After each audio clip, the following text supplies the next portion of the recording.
Hello everyone, this is Megha और आज हम करने वाले हैं आपकी इंग्लिश फ्लेमिंगो की second poem an elementary school classroom in a slum. But before I start my this poem I have a question. Have you ever visited a slum? यदि आप कभी स्लम गए हो तो what does it look like? ये कैसा दिखाई देता है? Yes, it's deprived of very basic needs. Basic needs की कमी वहाँ पर होती है। बेसिक नीड्स जैसे health, education and nutrition. In today's poem the poet is describing the same thing. इस पोएम में पोएट यही चीज बता रहा है। He describes the condition of the students of an elementary school which is situated in a slum area. एक slum area में एक एलिमेंट्री एक प्राइमरी स्कूल है, वहां पर रहने वाले बच्चों की कंडीशन को पोएट यहाँ पर डिस्क्राइब कर रहा है। Now let's talk about the poet. This poem is written by Stephen Spender.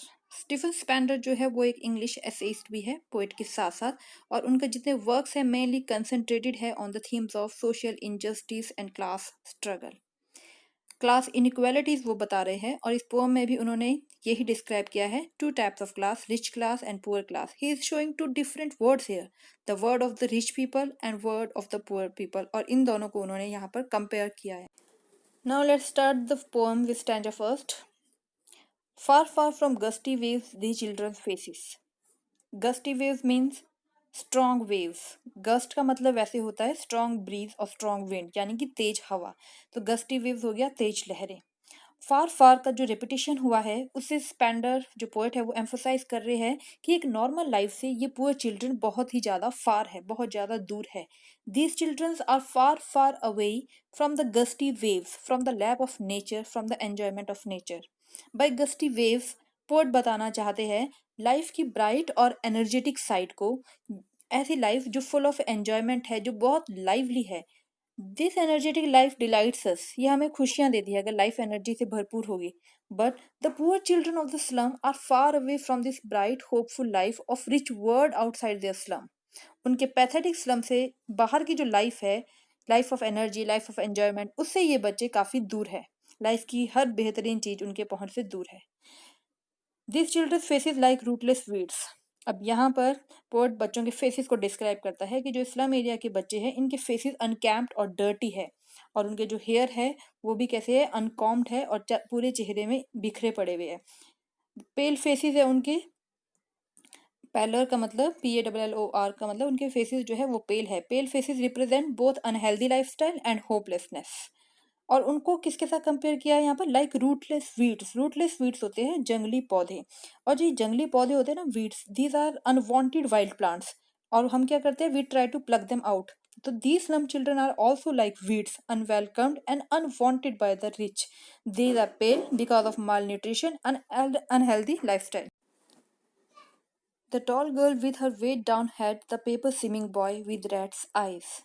Then, poet goes on describing children present in the classroom. कि उस क्लासरूम में बच्चे कैसे कैसे, अब पोएट वो डिस्क्राइब कर रहा है। फर्स्ट ही सेज ऑफ अ गर्ल, एक लड़की जो टॉल है and sitting with bowed down head, और सर झुकाकर बैठी है।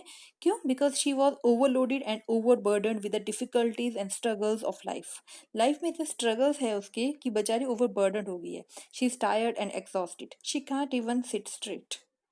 उसी के साथ फिर पोएट एक अनदर बॉय को मेंशन करता है, who is light weighted like a paper, एक कागज की तरह लाइट वेटेड है, पेपर सीमिंग बॉय। यहाँ पर paper seeming boy with rats eyes, a brilliant metaphor use किया गया है to describe the unfortunate kid who is so thin that he looks as if made of paper. He is so weak, और उसकी eyes जो rats की तरह है वो ऐसा लग रहा है जैसे he is in search of something, कुछ ढूंढना चाह रहा है, मे बी फूड, शेल्टर और a better life that he cannot get in his slum. The stunted unlucky hair of twisted bones reciting a father's gnarled disease, his lesson from his desk. Now, one boy is reciting a lesson from his book who is having twisted bones. ये उसे बीमारी है कि उसकी हड्डियां मुड़ी तुड़ी सी है। शायद वो किसी जेनेटिक डिजीज का शिकार हो। उसकी बॉडी अंडर डेवलप्ड है, उसकी बॉडी की कोई ग्रोथ नहीं हो पा रही है, और पोएट उसे अनलकी हेयर कहता है। हेयर मीन्स सक्सेसर, यानी कि उत्तराधिकारी, HEIR। Because unlike other children he got nothing from his parents except poverty, struggle, a genetic disease that is carried on generation to generation. उसे अपने पेरेंट्स से सिर्फ मिली है पॉवर्टी, जिंदगी भर का स्ट्रगल और एक जेनेटिक ट्विस्टेड बोन्स वाली डिजीज जो जनरेशन टू जनरेशन ऐसी ही कैरी होती रहेगी। और लाइफ मिली है एक, वो भी स्लम में रहने के लिए, स्लम की एक लाइफ जो कि फुल ऑफ डर्ट और फिल्थ है। Through all this children poet tries to present the hell like life of slum children, कि स्लम चिल्ड्रन की लाइफ कितनी बुरी होती है। At back of the dim class, one unnoted, sweet and young, his eyes live in a dream of squirrels game in tree room other than this. Poet कह रही है कि इन बच्चों को कोई होप और फ्यूचर नहीं है, पर at the same time poet एक बच्चे के बारे में बता रहा है जो अननोटेड है, क्लासरूम में सबसे पीछे बैठा है और इन बच्चों से हटकर उसकी आंखों में सपने हैं। वो क्या सपने देख रहा है? Of squirrels game in trees, squirrel की गेम के। This unnoticed boy represent a ray of hope and life in that dark and dull classroom. तो अब स्टार्ट करते हैं एक क्विक रिवीजन स्टैंडर्ड फर्स्ट का जो हम पढ़ चुके हैं। How does the face of these slum children look, कि इनके फेस कैसे लग रहे हैं? तो हम पढ़ चुके हैं उनके फेस पेल है क्योंकि मेल न्यूट्रिशन के कारण, लैक ऑफ प्रॉपर केयर के कारण, और उनके हेयर कैसे है? शेबी एंड अनकॉम्ड है। गस्टी वेव्स का मतलब क्या है? गस्टी वेव्स का मतलब है fast bright energetic hopeful life of people, जो कि इन बच्चों की लाइफ से बहुत दूर है।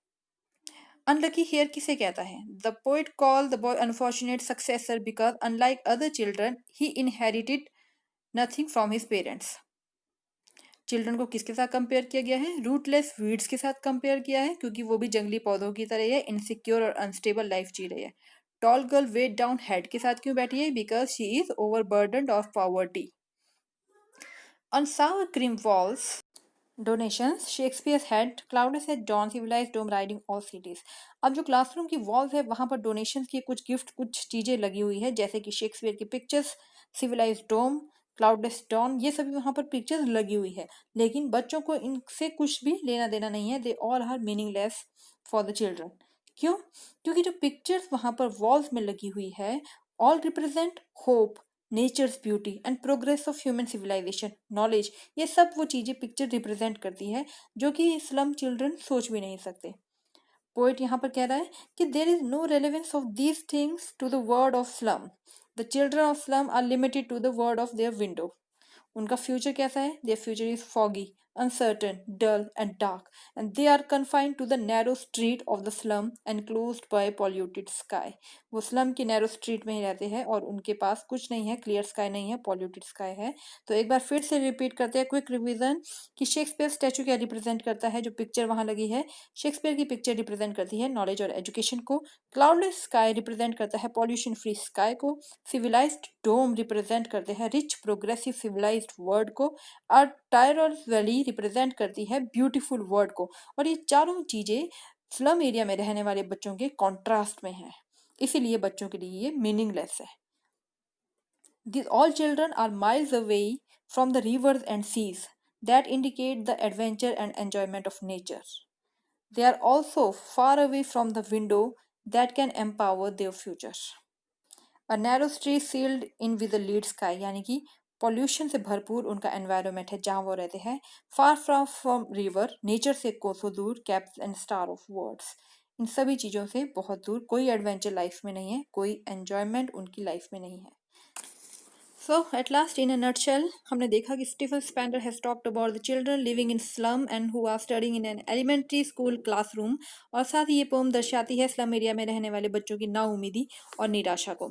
The message of this poem is that we must give enough education to the children in slum. यदि हम एजुकेशन देंगे तभी उनकी पॉवर्टी खत्म होगी and they live in healthier, hygienic and beautiful environment. ये पोम एक बहुत ही खूबसूरत मैसेज के साथ है। And with this I and my first part here. Second part में इसी तरह लाइन बाय लाइन एक्सप्लेनेशन करके हम इस पोम को कंप्लीट करेंगे।